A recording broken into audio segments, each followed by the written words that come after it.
everyone, Vicky here. I wanted to start a new series called What's the Math Wednesday. Today is my first day, and we're going to talk about special right triangles, specifically 45, 45, 90s. Now, if you don't know me at all, which I don't think a lot of you do, I used to be a high school math teacher. I resigned this year to be a stay-at-home mom with my newborn. I have been teaching since the 2008-9 school year, and I majored in math from Fordham, and I'm state certified to teach mathematics for grades 6 to 12, and I still privately tutor. So that's just a little bit about me. So 45, 45, 90s are identified that way because they're talking about the angle measures in the triangle, which means that it's an isosceles right triangle. So you'll see with these problems, the drawings will be one of three ways. You'll either be provided with a triangle with the right angle and one or both 45-degree angles, which is the picture on your left. You'll be provided with a right triangle and the acute angles have arc marks, which is your picture in the middle. And just a side note, the arc marks are showing you congruence. It shows you that the two angles have the same measure. And the picture on the right is another way that they could show us this problem. And that would be a right triangle with tick marks on the legs. And tick marks also shows us congruence, or that those pieces are the same value. So one of three ways the problem will be presented. Typically, it shows up as the triangle to the farthest left, but I wanted to give you a picture of each way just in case.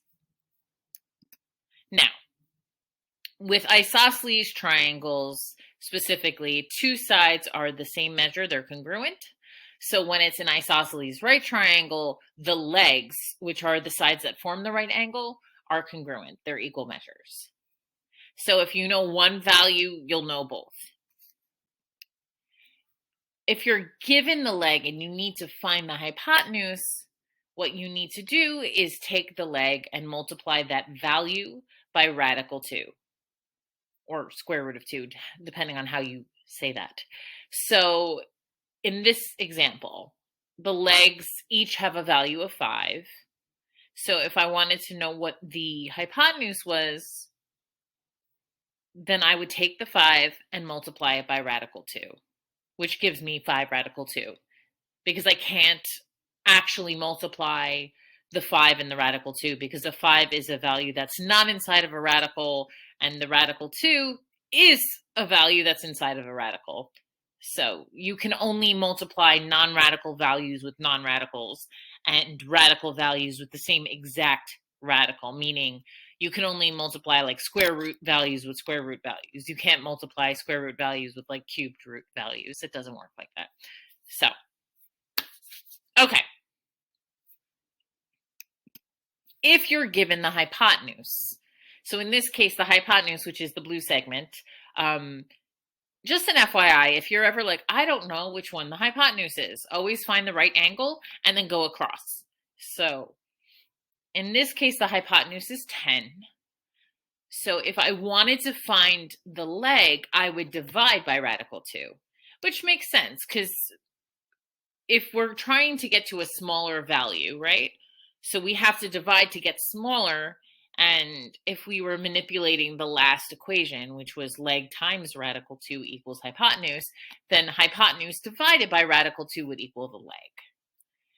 So in this case, it would be 10 divided by radical 2. Now, I would always write it as a fraction because some of these examples you'll have to rationalize. Now, the only time you would need to rationalize is when there's a radical in the bottom of the fraction.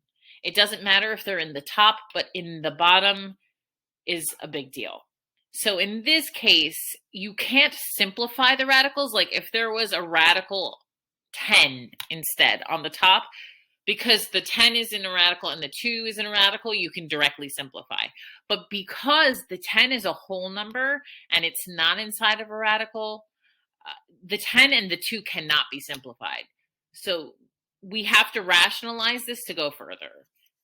Rationalizing is the process where you take whatever the radical is that's on the bottom and you multiply the top and the bottom by that radical. So because radical 2 is the radical in the bottom on this problem, we are multiplying the top and the bottom by radical 2. So 10 times radical 2 stays 10 radical 2 because, again, you can't actually simplify that. You can't multiply them together other than literally 10 times radical 2. Now, radical 2 times radical 2 you can do because they're both values inside of a square root. So 2 times 2 is 4. So that gives us the square root of 4 on the bottom. Now, this is where you say to yourself, hey, like, can I keep simplifying? And the answer is yes, because the square root of 4 gives you a value of 2 because 4 is a perfect number. So there's a square root for that value.